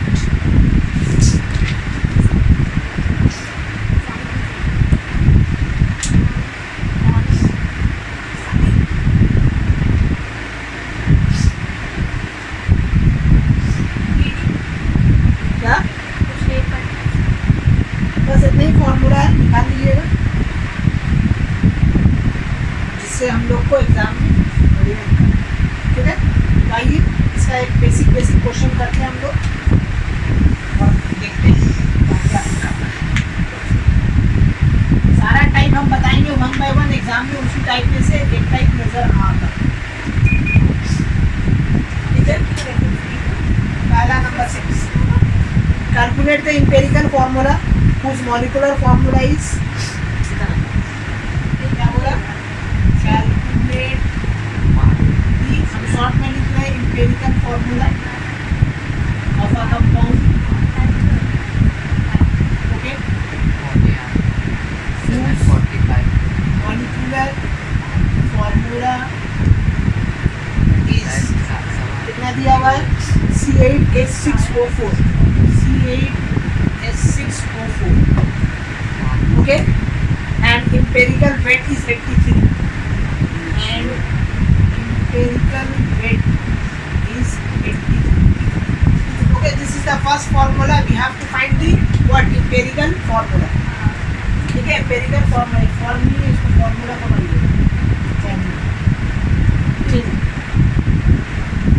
राइट। एम्पिरिकल फॉर्मूला निकालने के लिए n चाहिए, n निकालने के लिए मॉलिक्यूलर वेट और क्या, एम्पिरिकल वेट, ठीक है। एम्पिरिकल फॉर्मूला वेट, सबसे पहले हम लोग निकालेंगे मॉलिक्यूलर वेट। देखिए कंपाउंड दिया हुआ ना, सबका मास नंबर को उसका मॉलिक्यूल्स ऐड करते हुए ऐड कर दीजिए, मल्टीप्लाई करके ऐड कर दीजिए। जैसा कार्बन, देखिए यहाँ से मॉलिक्यूलर वेट पहले समझ लीजिए, उसके बाद लिखिएगा मॉलिक्यूलर वेट ऑफ कोई भी कंपाउंड का कैसे निकलेगा। कार्बन का कितना दिया हुआ मॉलिक्यूल्स 8, तो इसका मास नंबर से इसको मल्टीप्लाई कर देंगे, मास नंबर बोलो या मोलर मास बोलो, ठीक है, या मॉलिक्यूलर वेट बोलो, ठीक है, सब एक ही चीज है which is given in your exam. तो हमको याद है कार्बन का 12 होता है, एक्चुअली मैक्सिमम जो एलिमेंट होता है उसको डबल कर देने से उसका मास नंबर निकल जाता है। जैसा कार्बन का एटॉमिक नंबर 6 है, डबल कर दो 12, ऑक्सीजन का क्या होता है 8, 16, उसका मास नंबर 16। लेकिन हाइड्रोजन का एक्सेप्शनल केस है, मास नंबर एटॉमिक नंबर एक ही है, दोनों सेम। अब ये हो जाएगा 6 इंटू 1, ठीक है, प्लस 16 इंटू 4, ये हो गया मॉलिक्यूलर वेट निकालने का तरीका। तो उसका मॉलिक्यूल्स को उसका मास नंबर से मल्टीप्लाई, कार्बन 8 है ना, तो 8 लिखा, और कार्बन का वेट होता है, मास नंबर 12 होता है, बताए ना अभी। डबल आप बोले डबल करने से उसका ये नहीं अरे बाप, ये मॉलिक्यूल्स है, कार्बन का एक्चुअल में एटॉमिक नंबर होता है 6, मास नंबर होता है 12। तो हम ये बोले कि अगर आपको मास नंबर याद नहीं है, एटॉमिक नंबर याद है, तो आप डबल कर दीजिएगा, तो उस एलिमेंट का मास नंबर निकल जाएगा। ये नहीं है मास नंबर जो यहाँ लिखा हुआ, ये उसका मॉलिक्यूल्स है, तो मॉलिक्यूल्स को उसमें मल्टीप्लाई करेंगे ना, कि कंपाउंड में कितना मॉलिक्यूल्स है, C8 मॉलिक्यूल्स है टोटल। अच्छा, इसका वेट का कोई यूनिट नहीं आता है, वेट का यूनिट होता क्यों नहीं होता, एम्पिरिकल वेट एम्पिरिकल वेट का लिखेंगे, mu लिखेंगे या G2 लिख सकते हैं, ठीक है। जो लिखना लिखिए। तो 12D कितना हो रहा है 96 प्लस 6 अब प्लस कितना हो गया 64 राइट के लिए कितना आ रही है हो गया 166 4, ठीक है। कितना आएगा 166 166 आएगा। तो चलो 166 लिख दिया। 166 नहीं आएगा, गलत बोले थे। नहीं नहीं 166 आएगा। वही 166 क्या हो गया बा ठीक है। ओके चलिए राइट 1 होता है। तो निकल गया मॉलिक्यूलर वेट कितना निकला 166 mu, ठीक है। mu का फुल फॉर्म होता है एटॉमिक मास यूनिट। या तो ये लिखिए या जी भी आप लगा सकते हैं। ये 166 जी लिख सकते हैं, दैट डजंट मैटर। ग्राम ग्राम हाँ ग्राम ग्राम ग्राम में और ये mu का मतलब एटॉमिक मास यूनिट। अब हम लोग निकाले क्या इंपेरिकल वेट निकालें। इंपेरिकल वेट उसका फॉर्मूला से निकालें। दिया हुआ फॉर्मूला नहीं, डायरेक्ट दिया हुआ है। सोचिए 183 क्या लिख दीजिए जी, राइट। अब निकालना n कितना हो जाएगा मॉलिक्यूलर वेट बाई क्या हो जाएगा empirical formula weight which is equal to 166 divided by कितना आ रहा है 83, ये हो जाएगा 2। तो इंपेरिकल फॉर्मूला क्या हो जाएगा बोलो। भी नहीं रहा इंपेरिकल फॉर्मूला क्या हो जाएगा 2 से डिवाइड करना, right. Molecular formula by n। तो यहाँ डायरेक्ट होता है, मैथ्स नहीं है। तो आप सोचिएगा कि हर एक स्टेप दिखाएंगे। अब यहाँ पे डायरेक्ट 2 को इससे डिवाइड कर देंगे। तो c को डिवाइड करोगे मॉलिक्यूल से तो 4 बनेगा, इसको डिवाइड करोगे तो 3 बनेगा, और इसको डिवाइड करोगे तो 2 बनेगा, राइट। तो ये हो गया अच्छा अगर empirical ऑड formula। नंबर रहा तो छोड़ देंगे वो सब देगा ही वहाँ। लास्ट अगर मान लीजिए वहाँ 5 रहता है तो 5/2 लिख दो। लास्ट में 2 एक और अरे बाबू ये n निकला ना, तो इंपेरिकल फॉर्मूला क्या नहीं फॉर्मूला अभी लिख के दिया ना मॉलिक्यूलर फॉर्मूला बाय n माने नंबर ऑफ मॉलिक्यूल्स। तो नंबर ऑफ मॉलिक्यूल्स कितना निकला 2। तो मतलब मॉलिक्यूलर फॉर्मूला में 2 से डिवाइड कर देना सबका मॉलिक्यूल्स को 2 से डिवाइड कर देना। तो देखो 8 को डिवाइड किया तो 4 बना, 6 को किया तो 3 बना, 4 को डिवाइड किया 2 बना। तो हम कहना ये मान रहे हैं कि ये सब डायरेक्ट लिखा जाता है, यहाँ पे शो नहीं होगा। क्या स्टेप मार्किंग कर देंगे तो ऐसा कुछ नहीं है, यहाँ पे डायरेक्ट ही लिखा जाता है। केमिस्ट्री में ऐसा नहीं चलता है मैथ्स का तरीका। समझ में आ रहा बात ना, मैथ्स का तरीका नहीं चलता। बस समझिए मैथ्स का तरीका, काटिए भी मैथ्स का तरीका, फिर लिखिएगा मत मैथ्स का तरीका। इसका जो स्टाइल है वही ये भी लिखना सही नहीं माना जाता है, राइट। ठीक है, लेकिन फिर भी आप समझने की ठीक है। रुक जाइए। ये हो गया मॉलिक्यूलर फॉर्मूला। ले लियो चलिए नेक्स्ट क्वेश्चन है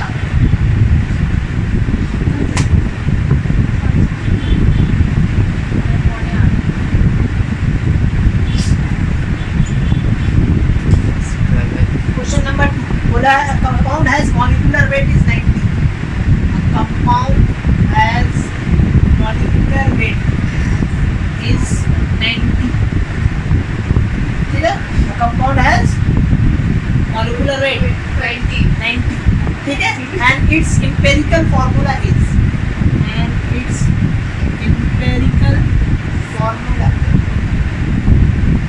कितना है CH4 ठीक है। हमको फाइंड करना है मॉलिक्यूलर फाइंड इट्स मॉलिक्यूलर।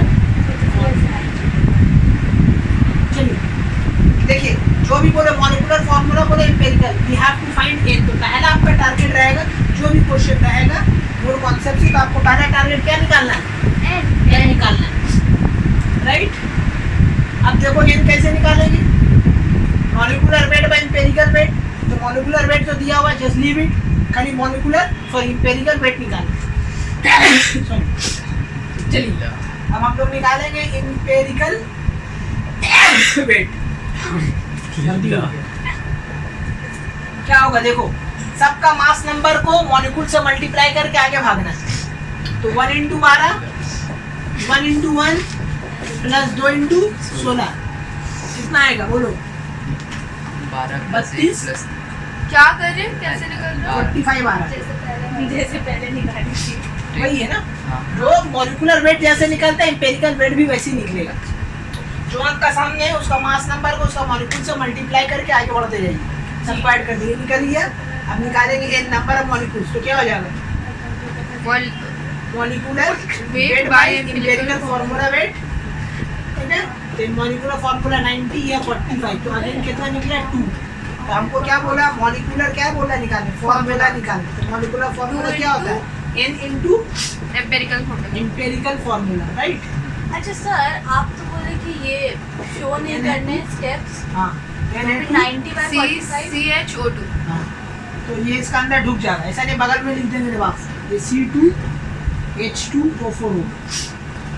हाँ क्या बोल रही हो? आप तो बोले कि स्टेप्स नहीं शो करने, हाँ तो कहाँ सो किया है, तो n निकालेंगे नहीं, n तो ठीक है, स्ट्रेट अवे नहीं लिख सकते। n स्ट्रेट अवे कैसे लिखिएगा, आपको तो दिखाना, n का नहीं बोल रहा, किसका बात कर रहे हैं। जब भी मॉलिक्यूलर एम्पिरिकल फार्मूला बोल रहा है तो ये लाइन अब जरूरी नहीं है 2 इंटू CH2, आप इसके बाद ये कर सकते हैं, ठीक है।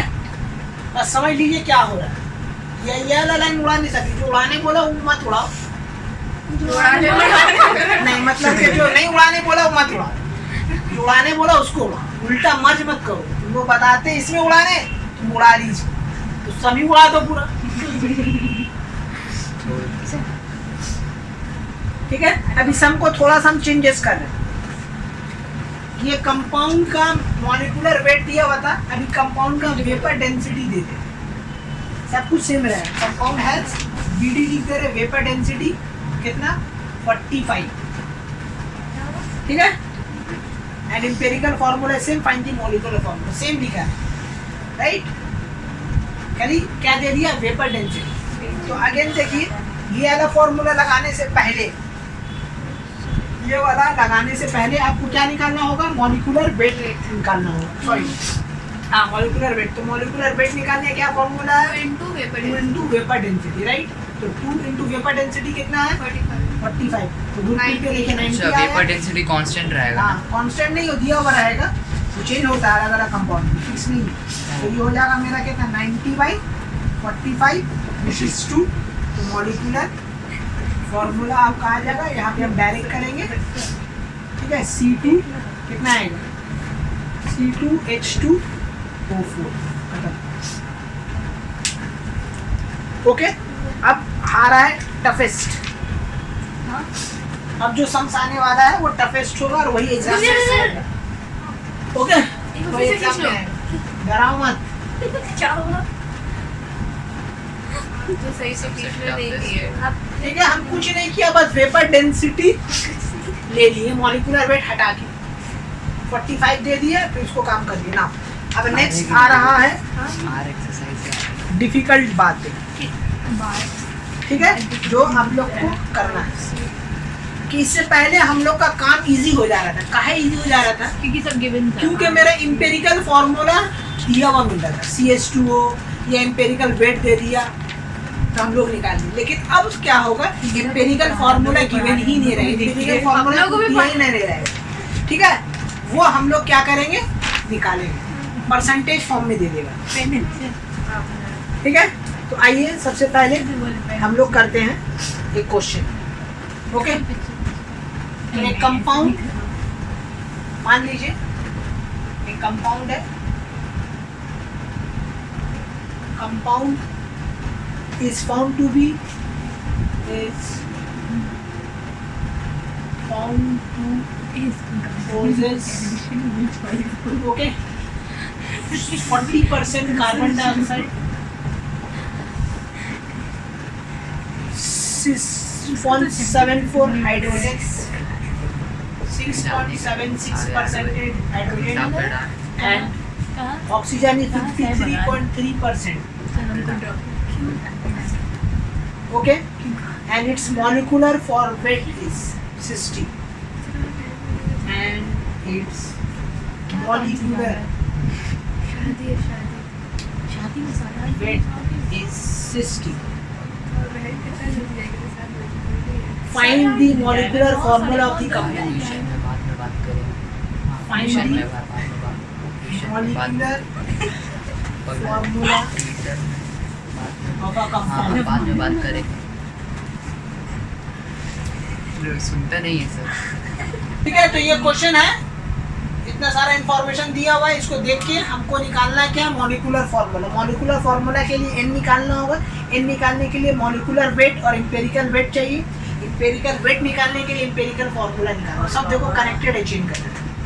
मॉलिक्यूलर फॉर्मूला के लिए n इंटू एम्पिरिकल फॉर्मूला चाहिए। एम्पिरिकल फॉर्मूला निकालने के लिए क्या चाहिए हम लोग, एम्पिरिकल को कुछ इन्फॉर्मेशन तो दिया हुआ तो नहीं है, तो ये जो परसेंटेज दिया हुआ इसी का हेल्प से हम लोग क्या निकालेंगे, एम्पिरिकल फॉर्मूला, उसका बाद फिर एम्पिरिकल वेट फिर n।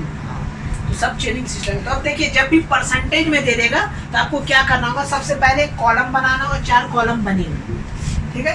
सबसे पहले यहाँ पे लिखा होगा एलिमेंट, ठीक है, एलिमेंट्स का नाम आएगा। दूसरा फिर आएगा इसका एटॉमिक मास, मैंने मास नंबर इसका, या परसेंटेज कंपोजिशन भी पहले लिख सकते हैं, परसेंटेज कंपोजिशन, राइट। फिर आएगा आपका क्या, atomic mass, okay.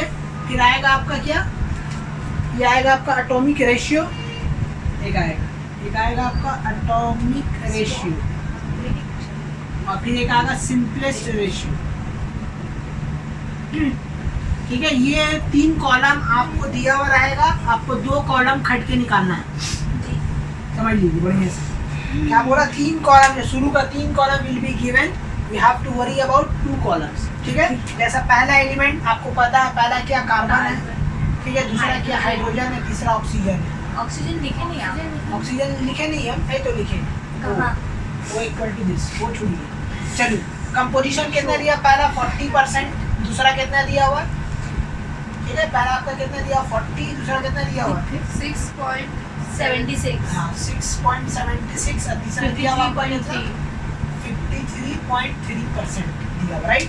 Atomic mass क्या होता है, उसका मास नंबर, ठीक है, मास नंबर आपको गिवन मिलेगा, आपको उसका टेंशन नहीं लेना है, कार्बन का ठीक है। तो मास का कितना, कार्बन का हो जाएगा 12, हाइड्रोजन का 1 और ऑक्सीजन का 16। अब देखिए एटॉमिक रेशियो कैसे निकालिएगा, ये जो कंपोजिशन दिया हुआ इसको मास नंबर से इसका डिवाइड कर दें, एटॉमिक रेशियो निकल जाए। क्या बोला, जो भी आपका केमिकल कंपोजिशन दिया हुआ है उसको मास नंबर से क्या कर देंगे, डिवाइड कर देंगे। चलिए डिवाइड करते हैं, हम पहला इसी के लिए दिखा दे रहे हैं कि हम लोग लिखेंगे 40 डिवाइडेड बाई 12, जो भी आएगा यहाँ होगा। दूसरा हो जाएगा 6.67 डिवाइडेड बाई 1, और तीसरा हो जाएगा हमारा 53.3 डिवाइडेड बाई 16 आएगा। अब कैलकुलेशन कीजिए, 40 को 12 से डिवाइड करो, कितना होगा, ठीक है, ये लगभग 3.3 आएगा, ठीक है, लगभग कितना आएगा 3.3 आएगा, राइट। ये आपका तो कटेगा ही नहीं, 6 आएगा, और ये भी शायद 3.3 आएगा लगभग।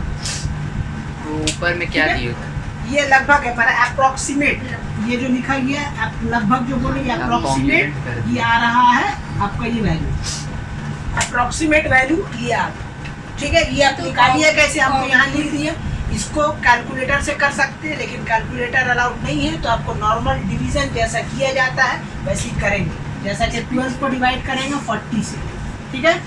तो देखो 12 कितना सा होता है, 3 या 36, 4, ठीक है, 4 आया, डॉट देके 0 लेंगे, फिर 3 जाओ, फिर 36 से चल के रहेगा, 3.3 हो रहा। तो this is the way to find the atomic ratio. Chemical कम उल्टा मत कीजिएगा, आप लोग को बार बार बोल ले, केमिकल कंपोजिशन को डिवाइड करना एटॉमिक मास से, ये आगे, राइट। ये लाइन दिखाना जरूरी नहीं, आप डायरेक्ट कर सकती हैं, ठीक है, लेकिन समझाने के लिए आपको लिखना पड़ेगा। अब आइए, अब सिंपलेस्ट रेशियो में देखो कैसे कन्वर्ट होगा। जो भी आपका एटॉमिक रेशियो आया, इन तीनों में ढूंढना सबसे स्मॉलेस्ट वैल्यू कौन सा है, उसको तीनों से डिवाइड करेंगे। क्या बोला कि एटॉमिक रेशियो हमेशा डॉट में आएगा, तो जो भी डॉट में आ रहा है इन तीनों में सबसे स्मॉलेस्ट वैल्यू जो मिलेगा उसको तीनों से डिवाइड करेंगे। तो तीनों में स्मॉलेस्ट वैल्यू कौन सा है, 3.33, तो तीनों को डिवाइड करें, तो ये हो जाएगा 3.3 डिवाइडेड बाई 3.3, ये हो जाएगा 6.67 डिवाइडेड बाई 3.3, और ये होगा 3.3 डिवाइडेड बाई 3.3। तो ये आपको मिलेगा 1, ये आपको मिलेगा अप्रोक्सीमेट 2 वैल्यू, और ये आपको मिलेगा 1 अप्रॉक्स लिखते हैं। हाँ 2। बिना सेकंड वाला में बिना पॉइंट वाला, सेकंड वाला में बिना पॉइंट वाला। अगर पॉइंट आ भी रहा, अगर मान लीजिए 2.3 आ रहा है तो आप इसको लिखिएगा कैसे, अप्रोक्सीमेट करके 2, और अगर 2.9 आ रहा है या 8 आ रहा है, जो भी आ रहा है इसको लिखेंगे 3। ऐसे 2.5 में भी आप 2 ही ले लीजिएगा तो सही है, ठीक है। 2.5 में 2 ले लीजिएगा, या 2.5 अगर एग्जैक्टली आ रहा है तो 2.5 लेके भी कर सकते हैं, ठीक है, वो हम दिखा देंगे तो कैसे, ठीक है, बीच वाला में वही ले लिया जाता है, आगे पीछे में अप्रोक्सीमेट वाला 2.7 रहा तो 3, 2.3 रहा तो 2, बस ये हो गया। तो ये जो फॉर्मूला है, जो इतना जो किए हम कॉलम बना के, इससे हम लोग इंपेरिकल फॉर्मूला निकालते हैं कि जब कभी भी कोई कंपाउंड का परसेंटेज दिया हुआ रहेगा तो हम लोग उसका हेल्प से क्या निकालते हैं, इंपेरिकल फॉर्मूला। तो इंपेरिकल फॉर्मूला क्या हो जाएगा, देखो इंपेरिकल फॉर्मूला क्या हो जाएगा, बोलो। CH2O देखो कार्बन का कितना है रेशियो आया 1, 1 तो C हो गया। हाइड्रोजन का कितना आया 2, H. तो H2 लिख देंगे, और ऑक्सीजन का कितना है 1, तो ये हो गया इंपेरिकल फॉर्मूला। तभी देखो हम लोग जो किए थे वही है, CH2 दिया हुआ था ना, कि दे दिया था तो कितना इजी हो गया, और नहीं दिया तो देखो कितना झमेला हुआ। नहीं देगा तो आधा घंटे लग जाएगा। आधा घंटा नहीं लगेगा। ठीक है, आधा घंटा नहीं लगेगा, लेकिन सॉल्व तो करना, यही काम आपको टफेस्ट लगेगा, दोनों कॉलम को भरना आपको टफेस्ट लगेगा एग्जाम।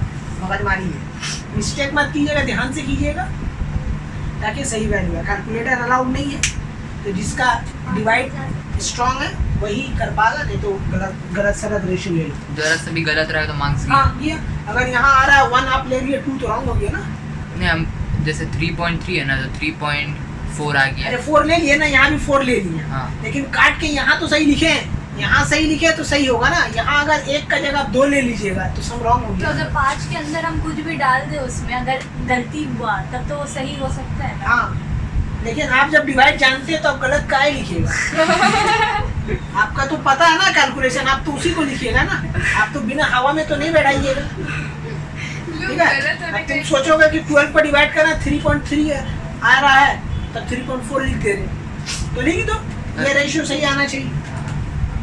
ठीक है, तो ये आपका निकल लिया, क्या निकला, इंपेरिकल फॉर्मूला। अब हम क्या निकालेंगे, मॉलिक्यूलर फॉर्मूला। एम्पिरिकल वेट नहीं निकालेंगे। एम्पिरिकल वेट निकालेंगे, उसी के हेल्प से मॉलिक्यूलर वेट देखो दिया हुआ 60, खाली याद रखना, बस सम खत्म हो गया, ये निकल गया, समझ लो सम अब दम तोड़ दिया। ठीक है, एम्पिरिकल वेट क्या होगा, देखो हो जाएगा 12 + 2 प्लस कितना होगा 16, मतलब ये कितना होगा, कितना होगा बोलो, 12 + 2 + 16 कितना होगा, 12 4 16 16 16 32। ठीक है, तो n निकल जाएगा, मॉलिक्यूलर वेट बाई क्या हो जाएगा, empirical formula wait which is molecular weight 60 दिया था। 60 डिवाइडेड बाई कितना आ रहा है 32। राइट। तो ये लगभग आपका कितना आएगा, मॉलिक्यूलर एम्पिरिकल वेट कितना आ रहा है, 30 आ रहा है ना। 30 होगा। हाँ तो तुम लोग को कैलकुलेशन गलत कर हम इतने देर से वही सोच रहे हैं। ये आ जाएगा। ठीक है, चलो n निकल गया, ये n हमेशा याद रखना, कोई होल नंबर ही आता है, कोई नेचुरल नंबर ही आएगा, डॉट में नहीं आएगा, डॉट में आ रहा मतलब wrong। ठीक है, ये अगर मान लीजिए एग्जैक्ट आ भी गया कभी कभी डॉट में, लेकिन ये डॉट में मत लिखिएगा, ऐसा नहीं कि n आ रहा 1.5 तो 1.5 से मल्टीप्लाई, रॉन्ग। ठीक है, बस निकल गया मॉलिक्यूलर फार्मूला। और क्या मॉलिक्यूलर फार्मूला क्या होगा, देखो 2 इंटू क्या होता है, एम्पिरिकल फार्मूला ना, बस हम खत्म हो गया, तो इसमें मल्टीप्लाई कर दो, ये कितना होगा C2H4O2, ये हो गया आपका molecular formula of the compound. ठीक है, चलो अब नेक्स्ट क्वेश्चन हम लोग करते हैं, इसका इसी को सेम है। चलिए एक और क्वेश्चन है, क्या बोला, organic compound has oxygen 26.24% and hydrogen is 4.92%, find the empirical formula. Empirical formula technique वही है, पहला जो एलिमेंट दिया हुआ, तो पहला क्या दिया हुआ यहाँ पे, ठीक है CHO। ठीक है, अब आप लोग का सवाल उठता है कि सर कार्बन तो यहाँ पे है नहीं, अब कार्बन यहाँ काहे लिख दिए, तो आप देखिए यहाँ पे एक वर्ड बोला ऑर्गेनिक कंपाउंड। जब कभी भी बोलेगा ऑर्गेनिक कंपाउंड किसको बोलते हैं, carbon containing compound is known as organic compound. ऐसा कोई भी कंपाउंड जिसमें कार्बन लगा हुआ है we will call it organic compound. ये देखा गया कि 95% ये डेफिनेशन सही है, पर ऐसा बहुत सारा कंपाउंड है, 95% ऐसा कंपाउंड है जिसमें कार्बन है वो ऑर्गेनिक कंपाउंड है, लेकिन 5% ऐसा है जो नहीं है। तो हम लोग 95 को लेते हैं, इसी के लिए इसका डेफिनेशन ऐसा बोल दिया गया कि organic compound is a carbon containing compound. तो कोई भी कंपाउंड हो अगर उसमें कार्बन है तो वो ऑर्गेनिक कंपाउंड है। इसी के लिए यहाँ कार्बन नहीं दिया, ट्रिकी है कि कार्बन नहीं दिया, लेकिन फिर भी आपको कार्बन लेना है क्योंकि ऑर्गेनिक वर्ड नहीं बोलता तो नहीं लेते, एच और ओ में बना देते, लेकिन ऑर्गेनिक कंपाउंड बोल दिए यहाँ पे खुल के। यानी कंपाउंड का भी कंटेंट हम लोग माइनस करके निकाल सकते हैं। तो वही तो निकालेंगे अब। तो कार्बन पता चल गया कि कार्बन हिडन है, organic compound that means carbon containing, तो कार्बन डाल दिए। तब इन लोग दोनों का तो परसेंटेज दिया हुआ, इसका दिया हुआ कितना 4.92% और इसका दिया हुआ 24। तो अब देखो ये कितना हुआ, बचा हुआ जो 26.24 है, ठीक है जो भी है। तो अब ये कितना होगा, तो बचा हुआ, तो हम लोग लिखेंगे कंपोजिशन ऑफ परसेंटेज ऑफ क्या लिखेंगे, कार्बन। तो क्या होगा देखिए, इसको 100 से माइनस कर लेंगे, 100 माइनस इन दोनों को ऐड कर दो, 26.24 प्लस 4.29, ठीक है। ऐड कीजिए, कितना आएगा, दिमाग खड़ाइए, लगभग ये आएगा आपका 68 डॉट कितना आएगा बोलो, कैलकुलेट करेंगे अगर इसको ऐड करेंगे, 4 2 6 से माइनस करेंगे तो 4 आएगा, और फिर आपका हो जाएगा 68.84%, ठीक है। तो ये कैलकुलेशन सिंपल है, ये दोनों का ऐड कीजिए, 100 से माइनस कीजिए इतना परसेंट, तो बचा हुआ। जब कभी भी ऐसा नहीं देगा तो जो कंपाउंड दिया हुआ है परसेंटेज उन दोनों को ऐड कर दीजिए, 100 से माइनस कर दीजिए, रिमेनिंग ऑर्गेनिक कंपाउंड का परसेंटेज निकल जाएगा जो कि है 68.84। एटॉमिक मास तो सेम ही होगा, इसका हो जाएगा 12, इसका होगा कितना बोलो 1, इसका हो जाएगा 16, तो इसको डिवाइड किया जाए तो 68.84 डिवाइडेड बाई 12 इक्वल टू लगभग कुछ आएगा, और ये आ जाएगा 4.92 आएगा ये, ठीक है। और ये आ जाएगा तुम्हारा कितना 26.24 डिवाइडेड बाई 16, ये अप्रोक्सीमेट कितना आएगा देखो, ये 12 से काटो, देखो 12 से कितना से जा रहा है ये, तो यहाँ पे कैलकुलेट कितना आ रहा है 5.74, गुड। और ये करोगे तो सेम आ रहा है, ये कितना आ रहा है 16 से करो, देखो 16 एकम 16 मैंने 1 पॉइंट समथिंग कुछ आएगा, तो 1.16 जा रहा है 1.64, राइट, ये आया।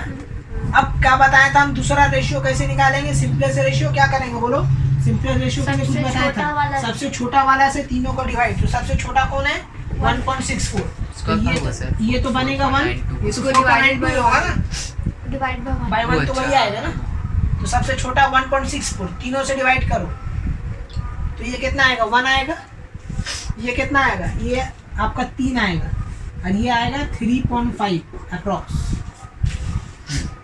आ गया, ये आने वाला। अगर आप लोग देखिएगा तो शायद यही आएगा, ठीक है, ये शायद 3 से जा रहा है ना 3, ठीक है। चलिए, तो ये 3.5 क्यों लिखा है, क्योंकि ये बीच में फंस गया, और कोई बात नहीं, इसी के लिए केस लिए। तो अब देखिए इसका इम्पेरिकल फॉर्मूला अगर हम लोग बनाएंगे तो, ठीक है, तो सबसे पहले इसका सिंपलेस्ट रेशियो में कन्वर्ट कर लो इसको, ठीक है, this is not the simplest ratio. तो अब क्या होगा 1:2 क्या था आपका, सॉरी 3.5 रेशियो 3:1, राइट। सब क्या करोगे, इसको 10 से डिवाइड करो, ठीक है, यही होगा ना। तो 3.5 का डॉट हटाएं तो ये आया। अब क्या करोगे, काट दो इसको, कट रहा ना 7/2 रेशियो 3:1। तो तरीका ये है कि इसको उधर भेज देंगे, तो उधर भेज देंगे तो फाइनली ये बनेगा आपका 7:6:2। आप तो रेशियो एलसीएम ही लेके आ रहा बाबा, एलसीएम जो भी बोलो एलसीएम ही लेके आ रहा, 7/2 तो वही आएगा रूट करके 7.6.2, ठीक है। ये 2 शॉर्टकट तरीका ये है कि अगर एक में रहे तो ये 2 को उधर भेज देंगे, दोनों में मल्टीप्लाई कर देंगे, तो 6 बन गया, वो 2 बन गया। अब 2 रहता है, 1 2 1 3 रहता है, तब तो एलसीएम 6 लेते फिर वो खेला होता, लेकिन यहाँ पे 1 है तो वो हो गया। तो this is the simplest ratio, तो मतलब जो आपका बनेगा इंपेरिकल फॉर्मूला वो क्या बनेगा, यहाँ हम बता दे रहे इंपेरिकल, ठीक है, फॉर्मूला क्या बनेगा बोलो, देखो कार्बन का कितना निकला 7, तो ये हो जाएगा C7, हाइड्रोजन कितना निकला 6, तो H6 और ये 2, तो this is the empirical formula of the organic compound. तो इंपेरिकल है, ठीक है, तो इतना नहीं बोला था कर दी। अगर मॉलिक्यूलर फार्मूला बोलता है तो फिर मॉलिक्यूलर वेट जरूर देता, फिर इसका एम्पेरिकल वेट निकाल के कर लेते। तो हमको यही सिखाना था, इसी के लिए हम यही सिखाएं। तो यही तरीका है, आप लोग दिमाग में बसा ली कि जब कभी भी देगा तो एटॉमिक वेट को डिवाइड करना है कंपोजिशन से, जो डिफिकल्ट आने वाला, फिर इसका तीनों का स्मॉलेस्ट वैल्यू से इसको डिवाइड करेंगे। अगर इन केस ज़्यादातर ठीक है, 95% केस में डॉट नहीं आता है। अगर आ गया तो फिर ऐसे काम करें। बस यहाँ पे आपका फॉर्मूला वाला जितना भी है एम्पिरिकल फॉर्मूला सब खत्म होता है। एग्जाम में इसी को बेस करके आएगा। ठीक है, यही सब क्वेश्चन आपको एग्जाम में दिया जाता है, यही सब आता है। ठीक है।